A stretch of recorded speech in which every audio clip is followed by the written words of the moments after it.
श्री परमात्मने नमः। नमस्ते दोस्तों, भगवत गीता की इस यात्रा में आपका स्वागत है, अभिनंदन है। आज हम भगवत गीता के 14वें अध्याय के 11वें श्लोक में प्रवेश करेंगे। तो चलिए प्रारंभ करते हैं। वसुदेव सुतं देवं कंसचानूरमर्दनं देवकी परमानंदं कृष्णं वंदे जगद्गुरुम्। अथ श्रीमद्भगवत गीता चतुर्दशोऽध्यायः। श्रीभगवान् उवाच सर्वद्वारेषु देहेऽस्मिन् प्रकाश उपजायते ज्ञानं यदा तदा विद्यात् विवृद्धं सत्वमित्युत। श्री भगवान बोले, जब इस मनुष्य शरीर में सब द्वारों यानी इंद्रियों और अंतःकरण में प्रकाश यानी स्वच्छता और विवेक प्रकट हो जाता है, तब यह जानना चाहिए कि सत्व गुण बढ़ रहा है। सर्वद्वारेषु देहेस्मिन् प्रकाश उपजायते ज्ञानम यदा। जिस समय रजोगुण की और तमोगुण की वृत्तियों को दबाकर सत्व गुण बढ़ता है, उस समय संपूर्ण इंद्रियों में तथा अंतःकरण में स्वच्छता निर्मलता प्रकट हो जाती है। जैसे सूर्य के प्रकाश में सब वस्तुएं साफ साफ दिखती हैं, ऐसे ही स्वच्छ बाह्यकरण और अंतःकरण से शब्द आदि पांचों विषयों का यथार्थ रूप से ज्ञान होता है। मन से किसी भी विषय का ठीक ठाक मनन चिंतन होता है। इंद्रियों और अंतःकरण में स्वच्छता निर्मलता होने से सत्य क्या है और असत्य क्या है, कर्तव्य क्या है और अकर्तव्य क्या है, लाभ किसमें है और हानि किसमें है, हित किसमें है और अहित किसमें है, आदि बातों का स्पष्टतया ज्ञान विवेक हो जाता है। यहाँ देहेस्मिन कहने का तात्पर्य है कि सत्व गुण के बढ़ने का अर्थात बाह्यकरण और अंतःकरण में स्वच्छता निर्मलता और विवेक शक्ति प्रकट होने का अवसर इस मनुष्य शरीर में ही है, अन्य शरीरों में नहीं। भगवान ने तमोगुण से बंधने वालों के लिए सर्वदेही नाम पद का प्रयोग किया है। 14वें अध्याय का 8वां श्लोक, जिसका तात्पर्य है कि रजोगुण तमोगुण तो अन्य शरीरों में भी बढ़ते हैं, पर सत्व गुण मनुष्य शरीर में ही बढ़ सकता है। अतः मनुष्य को चाहिए कि वह रजोगुण और तमोगुण पर विजय प्राप्त करके सत्व गुण से भी ऊंचा उठे। इसी में मनुष्य जीवन की सफलता है। भगवान ने कृपा पूर्वक मनुष्य शरीर देकर इन तीनों गुणों पर विजय प्राप्त करने का पूरा अवसर, अधिकार, योग्यता, सामर्थ्य, स्वतंत्रता दी है। तदा विद्याद् विवृद्धम सत्वम इत्युत। इंद्रियों और अंतःकरण में स्वच्छता और विवेक शक्ति आने पर साधक को यह जानना चाहिए कि अभी सत्व गुण की वृत्तियां बढ़ी हुई हैं और रजोगुण तमोगुण की वृत्तियां दबी हुई हैं। अतः साधक कभी भी अपने में यह अभिमान न करे कि मैं जानकार हो गया हूँ, ज्ञानी हो गया हूँ, अर्थात वह सत्व गुण के कार्य प्रकाश और ज्ञान को अपना गुण न माने, प्रत्युत सत्व गुण का ही कार्य लक्षण माने। यहाँ इति विद्यात् पदों का तात्पर्य है कि तीनों गुणों की वृत्तियों का पैदा होना, बढ़ना और एक गुण की प्रधानता होने पर दूसरे दो गुणों का दबना आदि आदि परिवर्तन गुणों में ही होते हैं, स्वरूप में नहीं। इस बात को मनुष्य शरीर में ही ठीक तरह से समझा जा सकता है, परंतु मनुष्य भगवान के दिए विवेक को महत्व न देकर गुणों के साथ संबंध जोड़ लेता है और अपने को सात्विक, राजस और तामस मानने लगता है। मनुष्य को चाहिए कि अपने को ऐसा न मानकर सर्वथा निर्विकार अपरिवर्तनशील जाने। तीनों गुणों की वृत्तियां अलग अलग बनती बिगड़ती हैं, इसका सबको अनुभव है। स्वयं परिवर्तन रहित और इन सब वृत्तियों को देखने वाला है। यदि स्वयं भी बदलने वाला होता तो इन वृत्तियों के बनने बिगड़ने को कौन देखता? परिवर्तन को परिवर्तन रहित ही जान सकता है। जब सात्विक वृत्तियों के बढ़ने से इंद्रियों और अंतःकरण में स्वच्छता निर्मलता आ जाती है और फिर विवेक जागृत हो जाता है, तब संसार से राग हट जाता है और वैराग्य हो जाता है। अशांति मिट जाती है और शांति आ जाती है। लोभ मिट जाता है और उदारता आ जाती है। प्रवृत्ति निष्काम भाव पूर्वक होने लगती है।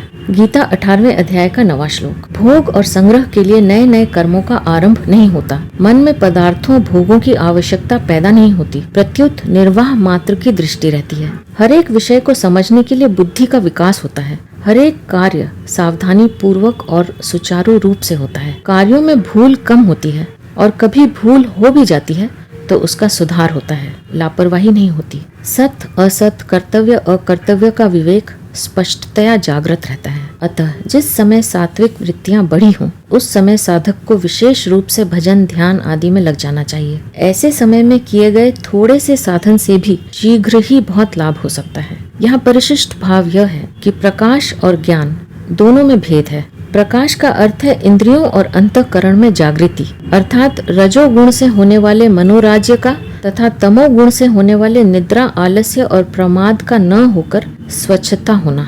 और ज्ञान का अर्थ है विवेक, अर्थात सत असत, कर्तव्य अकर्तव्य, नित्य अनित्य, ग्राह्य त्याज्य आदि का ज्ञान होना। बढ़े हुए रजोगुण के क्या लक्षण होते हैं, इसको भगवान आगे के श्लोक में बताते हैं। लोभः प्रवृत्तिः आरम्भः कर्मणां शमस्पृहा रजः एतानि जायन्ते विवृद्धे भरतर्षभ। श्री भगवान बोले, हे भरतवंश में श्रेष्ठ अर्जुन, रजोगुण के बढ़ने पर लोभ, प्रवृत्ति, कर्मों का आरंभ, अशांति और स्पृहा ये वृत्तियां पैदा होती हैं। लोभः निर्वाह की वस्तुएं पास में होने पर भी उनको अधिक बढ़ाने की इच्छा का नाम लोभ है, परंतु उन वस्तुओं के स्वाभाविक बढ़ने का नाम लोभ नहीं है। जैसे कोई खेती करता है और अनाज अधिक पैदा हो गया, व्यापार करता है और मुनाफा अधिक हो गया, तो इस तरह पदार्थ, धन आदि के स्वाभाविक बढ़ने का नाम लोभ नहीं है, और यह बढ़ना दोषी भी नहीं है। प्रवृत्ति ही कार्य मात्र में लग जाने का नाम प्रवृत्ति है, परंतु राग द्वेष रहित होकर कार्य में लग जाना दोषी नहीं है, क्योंकि ऐसी प्रवृत्ति तो गुणातीत महापुरुषों में भी होती है। गीता 14वें अध्याय का 22वां श्लोक। राग पूर्वक अर्थात सुख, आराम, धन आदि की इच्छा को लेकर क्रियाओं में प्रवृत्त हो जाना ही दोषी है। आरंभक कर्मणाम संसार में धनी और बड़ा कहलाने के लिए, मान, आदर, प्रशंसा आदि पाने के लिए नए नए कर्म करना, नए नए व्यापार शुरू करना, नई नई फैक्ट्रियां खोलना, नई नई दुकानें खोलना आदि कर्मों का आरंभ है। प्रवृत्ति और आरंभ इन दोनों में अंतर है। परिस्थिति के आने पर किसी कार्य में प्रवृत्ति होती है और किसी कार्य से निवृत्ति होती है, परंतु भोग और संग्रह के उद्देश्य से नए नए कर्मों को शुरू करना आरंभ है। मनुष्य जन्म प्राप्त होने पर केवल परमात्म तत्व की प्राप्ति का ही उद्देश्य रहे, भोग और संग्रह का उद्देश्य बिल्कुल न रहे। इसी दृष्टि से भक्ति योग और ज्ञान योग में सर्वारंभ परित्यागी 12वें अध्याय का 16वां और 14वें अध्याय का 25वां श्लोक। इस पद से संपूर्ण आरंभों का त्याग करने के लिए कहा गया है। कर्म योग में कर्मों के आरंभ तो होते हैं, पर वे सभी आरंभ कामना और संकल्प से रहित होते हैं। गीता 4थे अध्याय का 19वां श्लोक। कर्म योग में ऐसे आरंभ दोषी भी नहीं है, क्योंकि कर्म योग में कर्म करने का विधान है और बिना कर्म किए कर्म योगी योग यानी समता पर आरूढ़ नहीं हो सकता। गीता 6ठे अध्याय का 3रा श्लोक। अतः आसक्ति रहित होकर प्राप्त परिस्थिति के अनुसार कर्मों के आरंभ किए जाएं, तो वे आरंभ नहीं है, प्रत्युत प्रवृत्ति मात्र ही है, क्योंकि उनसे कर्म करने का राग मिटता है। वे आरंभ निवृत्ति देने वाले होने से दोषी नहीं है। अशमः अंतःकरण में अशांति, हलचल रहने का नाम अशमः है। जैसी इच्छा करते हैं वैसी वस्तुएं, धन, संपत्ति, यश, प्रतिष्ठा आदि जब नहीं मिलती, तब अंतःकरण में अशांति, हलचल होती है। कामना का त्याग करने पर यह अशांति नहीं रहती। स्पृहा नाम परवाह का है। जैसे भूख लगने पर अन्न की, प्यास लगने पर जल की, ठंड लगने पर कपड़े की परवाह, आवश्यकता होती है। वास्तव में भूख, प्यास और ठंड इनका ज्ञान होना दोषी नहीं है, प्रत्युत अन्न, जल आदि मिल जाए ऐसी इच्छा करना ही दोषी है। साधक को इस इच्छा का त्याग करना चाहिए, क्योंकि कोई भी वस्तु इच्छा के अधीन नहीं है। रजः ये तानि जायन्ते विवृद्धे भरतर्षभ। जब भीतर में रजोगुण बढ़ता है, तब ये लोभ, प्रवृत्ति आदि वृत्तियां बढ़ती हैं। ऐसे समय में साधक को यह विचार करना चाहिए कि अपना जीवन निर्वाह तो हो ही रहा है, फिर अपने लिए और क्या चाहिए। ऐसा विचार करके रजोगुण की वृत्तियों को मिटा दे, उनसे उदासीन हो जाए। यहाँ परिशिष्ट भाव यह है कि रजोगुण के बढ़ने पर सत्व गुण के प्रकाश और ज्ञान दब जाते हैं। रजोगुण असंगता का विरोधी है। रजो रागात्मकम विद्धि। गीता 14वें अध्याय का 7वां श्लोक। क्रिया और पदार्थ का संग करने के कारण यह मनुष्य को योगारूढ़ नहीं होने देता, कारण कि मनुष्य क्रिया और पदार्थ से असंग होने पर ही योगारूढ़ होता है। गीता 6ठे अध्याय का 4था श्लोक। बढ़े हुए तमोगुण के क्या लक्षण होते हैं, इसको भगवान आगे के श्लोक में बताते हैं। अप्रकाशो प्रवृत्तिश्च प्रमादो मोह एव च तमस्येतानि जायन्ते विवृद्धे कुरु नंदन। श्री भगवान बोले, हे कुरुनंदन, तमोगुण के बढ़ने पर अप्रकाश, अप्रवृत्ति, तथा प्रमाद और मोह, ये वृत्तियां भी पैदा होती हैं। अप्रकाशः, सत्व गुण की प्रकाश यानी स्वच्छता वृत्ति को दबाकर जब तमोगुण बढ़ता है तब इंद्रियां और अंतःकरण में स्वच्छता नहीं रहती। इंद्रियां और अंतःकरण में जो समझने की शक्ति है वह तमोगुण के बढ़ने पर लुप्त हो जाती है, अर्थात पहली बात तो याद नहीं रहती और नया विवेक पैदा होता नहीं। इस वृत्ति को यहाँ अप्रकाश कहकर इसका सत्व गुण की वृत्ति प्रकाश के साथ विरोध बताया है। अप्रवृत्ति ही, रजोगुण की वृत्ति प्रवृत्ति को दबाकर जब तमोगुण बढ़ता है तब कार्य करने का मन नहीं करता, निरर्थक बैठे रहने का अथवा पड़े रहने का मन करता है, आवश्यक कार्य को करने की भी रुचि नहीं होती। यह सब अप्रवृत्ति वृत्ति का नाम है। प्रमादः, न करने लायक काम में लग जाना और करने लायक काम को न करना, तथा जिन कामों को करने से न पारमार्थिक उन्नति होती है, न सांसारिक उन्नति होती है, न समाज का कोई काम होता है और जो शरीर के लिए भी आवश्यक नहीं है, ऐसी बीड़ी, सिगरेट, ताश, चौपड़, खेल, तमाशे आदि कार्यों में लग जाना प्रमाद वृत्ति का काम है। मोह, तमोगुण के बढ़ने पर जब मोह वृत्ति आ जाती है तब भीतर में विवेक विरोधी भाव पैदा होने लगते हैं। क्रिया के करने और न करने में विवेक काम नहीं करता, प्रत्युत मूर्ता छाई रहती है, जिससे पारमार्थिक और व्यावहारिक काम करने की सामर्थ्य नहीं रहती। एवच, इन पदों से अधिक निद्रा लेना, अपने जीवन का समय निरर्थक नष्ट करना, धन निरर्थक नष्ट करना आदि जितने भी निरर्थक कार्य हैं उन सबको ले लेना चाहिए। तमह ये तानी जायन्ते विवृद्धे कुरु नंदना, ये सब बढ़े हुए तमोगुण के लक्षण हैं, अर्थात जब ये अप्रकाश, अप्रवृत्ति आदि दिखाई दें तब समझना चाहिए कि सत्वगुण और रजोगुण को दबाकर तमोगुण बढ़ा है। सत्व, रज और तम ये तीनों ही गुण सूक्ष्म होने से अतीन्द्रिय हैं, अर्थात इंद्रियां और अंतःकरण के विषय नहीं है। इसलिए ये तीनों गुण साक्षात दिखने में नहीं आते, इनके स्वरूप का साक्षात ज्ञान नहीं होता।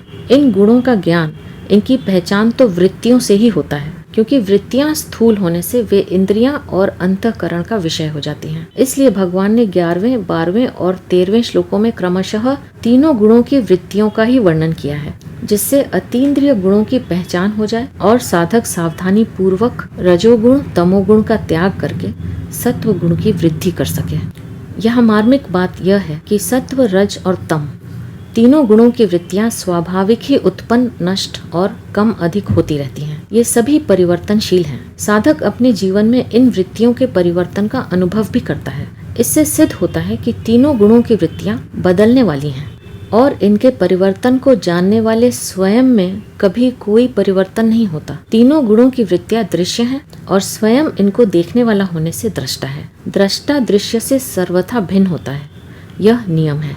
दृश्य की तरफ दृष्टि होने से ही दृष्टा संज्ञा होती है। दृश्य पर दृष्टि न रहने पर दृष्टा संज्ञा रहित रहता है। भूल यह होती है कि दृश्य को अपने में आरोपित करके वह मैं कामी हूँ, मैं क्रोधी हूँ आदि मान लेता है। काम, क्रोध आदि विकारों से संबंध जोड़कर उन्हें अपने में मान लेना, उन विकारों को निमंत्रण देना है और उन्हें स्थायी बनाना है। मनुष्य भूल से क्रोध आने के समय क्रोध को उचित समझता है और कहता है कि यह तो सभी को आता है, और अन्य समय मेरा क्रोधी स्वभाव है ऐसा भाव रखता है। इस प्रकार मैं क्रोधी हूँ ऐसा मान लेने से वह क्रोध अहमता में बैठ जाता है। फिर क्रोध रूप विकार से छूटना कठिन हो जाता है। यही कारण है कि साधक प्रयत्न करने पर भी क्रोध आदि विकारों को दूर नहीं कर पाता और उनसे अपनी हार मान लेता है। काम, क्रोध आदि विकारों को दूर करने का मुख्य और सुगम उपाय यह है कि साधक इनको अपने में कभी माने ही नहीं। वास्तव में विकार निरंतर नहीं रहते, प्रत्युत विकार रहित अवस्था निरंतर रहती है। कारण कि विकार तो आते और चले जाते हैं, पर स्वयं निरंतर निर्विकार रहता है। क्रोध आदि विकार भी अपने में नहीं, प्रत्युत मन बुद्धि में आते हैं, परंतु साधक मन बुद्धि से मिलकर उन विकारों को भूल से अपने में मान लेता है। अगर वह विकारों को अपने में न माने तो उनसे माना हुआ संबंध मिट जाता है। फिर विकारों को दूर नहीं करना पड़ता, प्रत्युत वे अपने आप दूर हो जाते हैं। जैसे क्रोध के आने पर साधक ऐसा विचार करे कि मैं तो वही हूँ, मैं आने जाने वाले क्रोध से कभी मिल सकता ही नहीं। ऐसा विचार दृढ़ होने पर क्रोध का वेग कम हो जाएगा और वह पहले की अपेक्षा कम बार आएगा। फिर अंत में वह सर्वथा दूर हो जाएगा। भगवान पूर्वोक्त 3 श्लोकों में क्रमशः सत्वगुण, रजोगुण और तमोगुण की वृद्धि के लक्षणों का वर्णन करके साधक को सावधान करते हैं कि गुणों के साथ अपना संबंध मानने से ही गुणों में होने वाली वृत्तियां उसको अपने में प्रतीत होती हैं। वास्तव में साधक का इनके साथ किंचित मात्र भी संबंध नहीं है। गुण एवं गुणों की वृत्तियां प्रकृति का कार्य होने से परिवर्तनशील है और स्वयं पुरुष परमात्मा का अंश होने से अपरिवर्तनशील है। प्रकृति और पुरुष दोनों विजातीय हैं। बदलने वाले के साथ न बदलने वाले का एकात्म भाव हो ही कैसे सकता है। इस वास्तविकता की तरफ दृष्टि रखने से तमोगुण और रजोगुण दब जाते हैं तथा साधक में सत्व गुण की वृद्धि स्वतः हो जाती है। सत्व गुण में भोग बुद्धि होने से अर्थात उससे होने वाले सुख में राग होने से यह सत्व गुण भी गुणातीत होने में बाधा उत्पन्न कर देता है। अतः साधक को सत्व गुण से उत्पन्न सुख का भोग भी नहीं करना चाहिए। सात्विक सुख का उपभोग करना रजोगुण अंश है। रजोगुण में राग बढ़ने पर राग में बाधा देने वाले के प्रति क्रोध पैदा होकर सम्मोह हो जाता है और राग के अनुसार पदार्थ मिलने पर लोभ पैदा होकर सम्मोह हो जाता है। इस प्रकार सम्मोह पैदा होने से वह रजोगुण से तमोगुण में चला जाता है और उसका पतन हो जाता है। गीता 2 अध्याय का 62-63वां श्लोक। यहाँ परिशिष्ट भाव यह है कि अप्रकाश और अप्रवृत्ति तो सत्वगुण और रजोगुण के विरोधी हैं तथा प्रमाद और मोह तमोगुण के अपने हैं। तात्कालिक बढ़े हुए गुणों की वृत्तियों का फल क्या होता है, भगवान इसको आगे के 2 श्लोकों में बताते हैं। यदा सत्वे प्रवृद्धे तु प्रलयं याति देहभृत् तदोत्तम विदाम लोकान अमलान प्रतिपद्यते।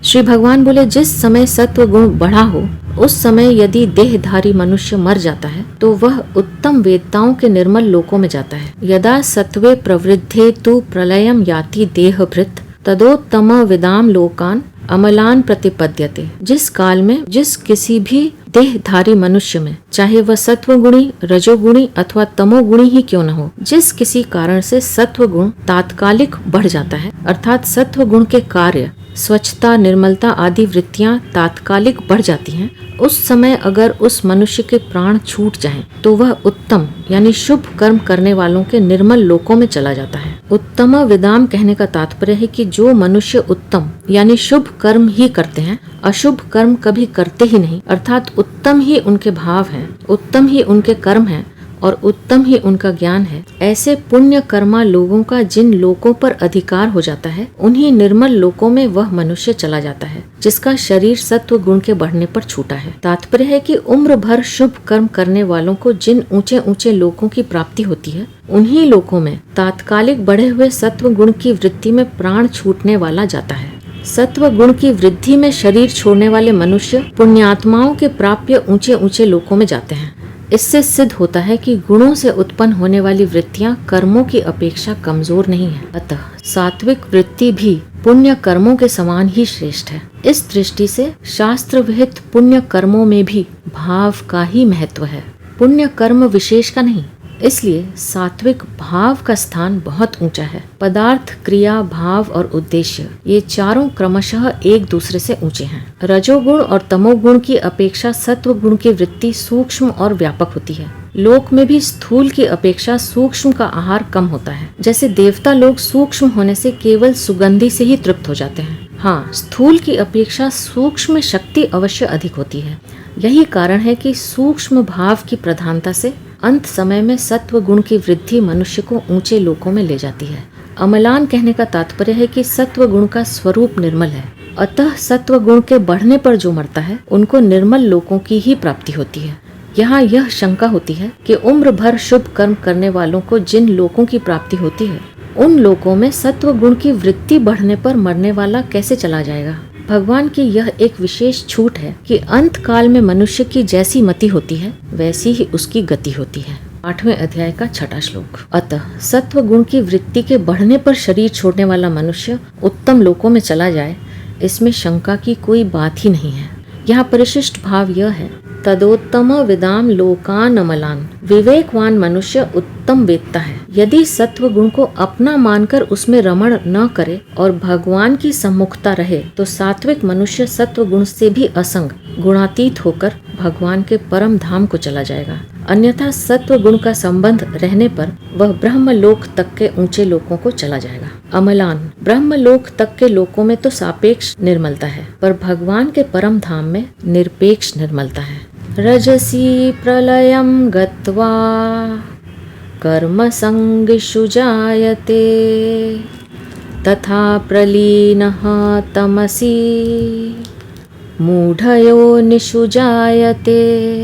श्री भगवान बोले, रजोगुण के बढ़ने पर मरने वाला कर्म संगी मनुष्य योनि में जन्म लेता है तथा तमोगुण के बढ़ने पर मरने वाला मूढ़ योनियों में जन्म लेता है। रजसी प्रलयम गत्वा कर्म संगिषु जायते। अंत समय में जिस किसी भी मनुष्य में जिस किसी कारण से रजोगुण की लाभ, प्रवृत्ति, अशांति, स्पृहा आदि वृत्तियां बढ़ जाती हैं और उसी वृत्ति के चिंतन में उसका शरीर छूट जाता है, तो वह मृतात्मा प्राणी कर्मों में आसक्ति रखने वाले मनुष्यों में जन्म लेता है। जिसने उम्र भर अच्छे काम आचरण किए हैं, जिसके अच्छे भाव रहे हैं, वह यदि अंत काल में रजोगुण के बढ़ने पर मर जाता है तो मरने के बाद मनुष्य योनि में जन्म लेने पर भी उसके आचरण भाव अच्छे ही रहेंगे। वह शुभ कर्म करने वाला ही होगा।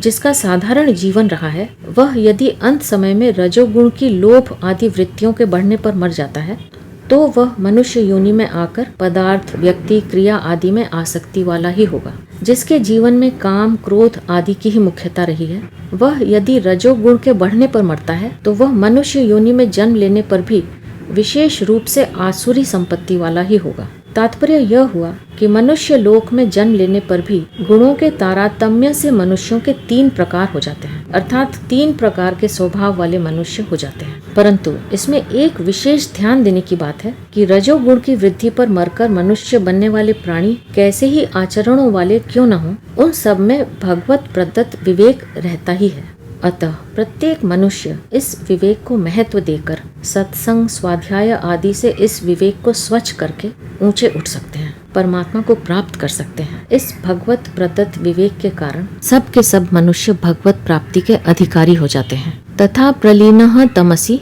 मूढ़ योनिषु जायते।